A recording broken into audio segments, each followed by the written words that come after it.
Hi friends, నేను ఈరోజు tea రొట్టె తింటున్నానండి. చాయ్ రొట్టె, మన తెలంగాణ భాషలో చాయ్ రొట్టె అంటారు. ఇదండి నూనె పెట్టి చేసుకునేయాలా. నాకు ఎంత ఇష్టమో చాయ్ రొట్టె అంటే అంత ఇష్టం. నేను ఇట్లా ఇంత పొరలు వస్తుంది చేస్తే, నూనె పెట్టి చేస్తే ఇంత మెత్తగా, ఇంత మెత్తగా పొరలు వస్తుందండి. ఈ రొట్టె నాకు చాలా ఇష్టం. పులకల కంటే ఇట్లా వస్తుంది పొరలు.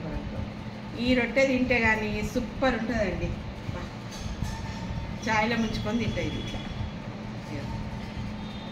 విడిపోతున్నారు అలాగా. మీరు ఎట్లా తింటారు చాయ్ రొట్టె? మీకు ఎవరెవరికి ఇష్టము? నాకైతే చాలా ఇష్టము. మీకు ఎవరెవరికి ఏమి ఇష్టము, చాయ్ రొట్టె ఇష్టము కామెంట్ పెట్టండి, కామెంట్ బాక్స్లో కామెంట్ పెట్టండి. నచ్చితే చిన్న లైక్ చేయండి. బాయ్.